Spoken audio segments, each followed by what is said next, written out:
Mr. Modi has not appointed a chief economic advisor yet. So I'll take the privilege of saying, well, let me do the job for him. If you were the chief economic advisor to Mr. Modi, what would you tell him to do right now? The real problem is that how do you spend the money for social spending? We can all want it.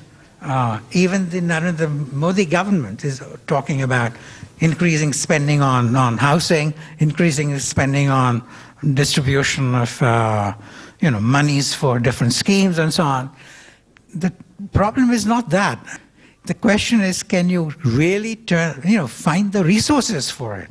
And I think this is where, if you don't do it with resources, what will you get? You will get the UPA2 problem. Secondly, it generates revenues. Once it has generated the revenues, you can spend money on education, healthcare, etc., etc. So you get a double whammy, twofold effect. In order to get the growth, you need to make big-ticket reforms. And to make big-ticket reforms, you have to overcome all kinds of political lobbies, your own constituency. We heard this FDI in retail, right, and so forth, because they are worried about the small shopkeepers and so forth. So how do you, in reality, with political compulsions, get over this? Can Modi get over these obstacles in order to make the big-ticket reforms? Things have changed. Things are changing. And it seems to me that in politics, I mean, the kind of view I have, Arun, is that you cannot, what I look for is a prime minister, and that included my friend Manmohan Singh at one time, in UPA 1 certainly and earlier. You're looking for someone who is making the change, who is moving in the right direction. But as you point out, in politics, in democratic politics, you have to watch yourself, right? You can't expect rapid speed. I mean, that can be very, that can be chaotic. You can be bundled out of power. So what I'm looking for is that you're really moving in the right direction, not as fast as I would want as purely an intellectual, right, wanting reforms. But I think this is where, so far, I'm not disappointed at all. I mean, I wish there had been some more dramatic moves, but there have been some dramatic moves on the non-economic side so far. I mean, on governance and so on. We can discuss that. Let's but I think look that's at the really food security bill, right? That's a huge, could be a huge burden on the economy. Can he politically actually go and say that he's going to change that, or he must live up to it? No, vis-a-vis the WTO, he has to. Because I think the mistake of the previous government was that they did not really, Anand Sharma was a very good man, but he was overwhelmed by the same people, by the people around the dynasty, as it were, who are not economically trained, into pushing for security, food security the way they understood it. Right. They didn't understand its incompatibility of the way they phrased it with our WTO commitments. I think the Prime Minister is going to have to change that. And my prediction, again, is that we can maintain food security, but not in the way in which we were trying to do it at Bali. That around September or October, we should be able to move away from the position we took. And it's also more important because I think the thing that the Prime Minister can do, he's got to scale up what he did in Gujarat, you see. In Gujarat, what did he do? I mean, of course, he's a Gujarati. Therefore, he's not afraid of trade. I'm a Gujarati, but I'm afraid of trade, but that's why I became a professor. I'm not a really effective Gujarati. When I want to impress people in Gujarat, I translate my salary into rupees at the going exchange rate. Then they say, they tell my parents, no, he's not really a failure. So in Gujarat, people are not afraid of trade. They think the other guy should be afraid of trade, not they. They're able to compete. And that's the attitude. Where would you see the next big thing? You say, okay, he's in the right direction, but he's past this at least, and then the next one will be that. What are the milestones you're looking at? Labor market reform. That's a hard one to bite the bullet. But the essential point there again is that I think federalism is really, or having more state autonomy, is something that I think he knows from his own experience. Because in Gujarat, he did some things which were not being done at the national level, right? So he was allowed to do that, and therefore he did trade, investment, etc., and it paid off. And right now, Vasundhara Raje has appointed Panagari and others, and is undertaking labor market reform, and she's being allowed to. And that will spread. So I think in India, the competition among the states will lead to scaling up of the good measures. It's sometimes called by us economists a race towards the top, because normally we think of race to the bottom. You do something crazy, I have to follow suit, and so on. But this is race towards the top. And I think that is something which I think he will encourage, because he himself was someone who managed to profit from it. So I think that is something which I would expect he's going to be doing more of. And I think I would be surprised if he doesn't force the finance minister to be raising taxes and really settling down to creating the revenues, which alone can sustain prevent the popular measures from becoming populist. But I think essentially if he scales up trade and investment, I think that's a huge step forward. So again, you don't want to see the army sort of just advancing on all fronts. I mean, there are some key things which he can scale up. And if he does these are dramatically big things. And it will also pay him foreign policy dividends. So I think those are the things which I would look for. The rest, I think, will probably come down the road. Like in the old days, we were supposed to be a nation of snake charmers. Now we're supposed to be a nation of charmers, right? After Silicon Valley, etc. So I think there is a change. But we have to be able to exploit that, right? Much more effectively than we do right now. What would you say that they should do exactly? I mean, since you live in America, you know most of the diaspora community here. How could they leverage themselves better with the U.S. and also the immigration policy, which I asked you about? What is your take on that? I think the best way to do it, one effective way to do it, is what some of us do in the public by writing articles in the newspapers and so on, by interacting with American intellectuals and so on. But I think it has to be added to by political lobbying, which I think, which we intellectuals are not equipped for. But we need different ways of complementing all of this, you see.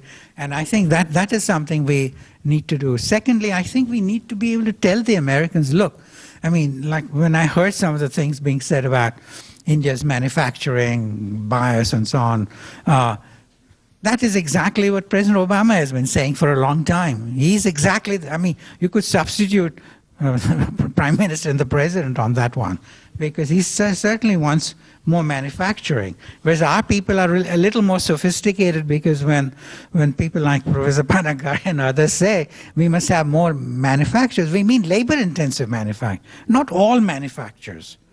All manufacturers is a fallacy. Because some manufacturers are not worth producing. You get very little return from them. But labor-intensive manufacturers, what we used to call the Ludhiana model, instead we shifted into capital-intensive manufacturers. So we lost out in terms of creating employment.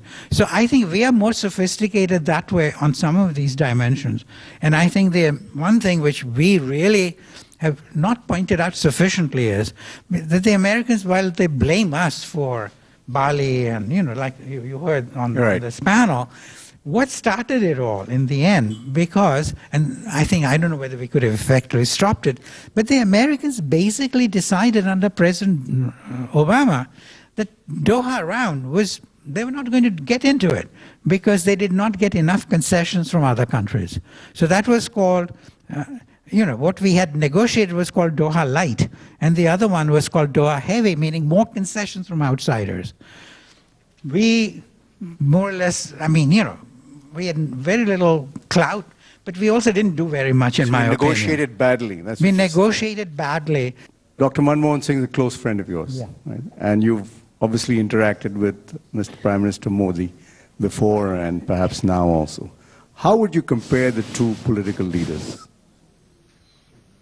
Oh, not as friends, but as politicians. No, I agree. Manmohan Singh is my friend since my college days in Cambridge. So it's almost 65 years. So has he changed? He's a worrier. I mean, he worries all the time. He looks worried. But now he's reason to worry. But I think he's essentially a man of great integrity and courtesy. And I think what happened was the reason why he fell into trouble, because I remember once meeting Morarji Bhai, who knows both my wife's side of the family, and he went to school, you know, and the impoverished little children with my father. So we know him well, and we had gone to see him when Jimmy Carter was coming through, just to pay our respects, because he had become Prime Minister. And so after we'd heard 1 hour of his lecture, I said, you know, I was getting fed up, you know, because he didn't ask us any questions about economics. He was telling us what economics should be, which was a rather one-way flow. So then I said, you know, Jimmy Carter is coming next week, so you must be very busy, so I should go. So he said, oh, don't worry, he'll come and he will go. He was relaxed about it. But then one thing he told me, which was actually before we left, he said, your friend Manmohan Singh, he's one man on whom I can rely for disinterested advice. He'll tell me what he thinks is the right thing to do. And that was his strength, in my opinion. And there are lots of examples I can give. But that also meant that he could be taken advantage of. Let me put it this way. And while I was getting my knee fixed, I was reading Sanjay Baru's book, which helped me sleep a little better. without painkillers and so on. But Sanjay made one observation which I thought was really very apt, which was that the Prime Minister, being a man of courtesy and so on, that he had actually been, he almost implied that he had been taken advantage of by the dynasty in the following sense, because whenever he came here, he always said, you know, to my wife, you know, because Sonia Gandhi would come with Rajiv and so on, that go and talk to her, you know, be nice. And then Sonia Gandhi would talk about the children and so on and so forth. So, I mean, it was, he was solicitous. And then when Rajiv was assassinated, and then, of course, Indira Gandhi expired in Sonia Gandhi's lap after the assassination. So I think his good instincts come out, you know, continuously. And I remember also that he went to see Morarji Bhai after Morarji Bhai was, you know, the government fell and Mrs. Gandhi came back. No one would have done that because immediately all the spies around Indira Gandhi, you know, like Fotedar and so on, would have said, this guy is a traitor. But he is a man of great integrity, in my opinion. So I think what happened was that he was taken advantage of. Anytime he thought he might resign, I'm sure they must have told him, it's going to imperil the party, it's going to imperil the, the government. Poor Manmohan would just fold. That is my theory. So my name is Hari Panapali. I represent Lead India Foundation, initiated by Dr. Kalam. So the Indian diaspora here is about 3.3 million Indian Americans. And we surpassed any ethnic group's household income, close to 100,000 now. But we are not politically active. Relatively, we have only one congressman. Right. Right? And we are 1%. We should have about 4+ congressmen and 1 senator in order to lobby for what our interests are. We need politically active. Yeah, these are people who are elected, yeah. Right. We need to be politically active. Yeah. That's number one. Number two is for the Indian government to attract our investment, they need to do some incentives as well. For example, dual citizenship or whatever works compared to Chinese spending their money, investing in China. Indians are not doing the same thing. So in order to attract, it's a twofold. One, we need to be politically active to lobby for the Indian interest in America. And the other side, Indian government should give us incentives so that we could have some interest in India. For example, we don't get to vote in India. So we are afraid. Yes, we're still not able to do that. So that's, I think, what is your advice to the current government on the dual citizenship and attract Indian investment into India? Yeah, I think you're absolutely right. I mean, I've always been for dual citizenship, and I talked to Prime Minister Vajpayee and lots of people, but I think we've always been, we've always believed that if I'm an Indian and an American, then I'll be schizophrenic or bipolar or something. And I think we have to get away from that, because your ability to function increases if you become a national. And many people, I mean, it's like changing religion. If you ask me to change my religion, I'm going to hesitate a little bit, even though I'm not religious. So changing nationality is always a little bit of a problem. So I think we should make it easier and then be able to, and the Israelis do that famously. And the US has no objection to dual nationality at all. So it's really at our end that I agree with you. So I think that is something which needs to be done, absolutely. And I think the, I mean, there was another question, but I forget what it was, but this is... Yeah, we can, but I think our effectiveness would increase if we were nationals. Yeah, because I can go and used to testify in Congress all the time, even when I was an Indian. So now I've changed, you know, because you can have only one. Okay, last question, Mr. Rekhi here. You didn't answer your question about defending yourself, right?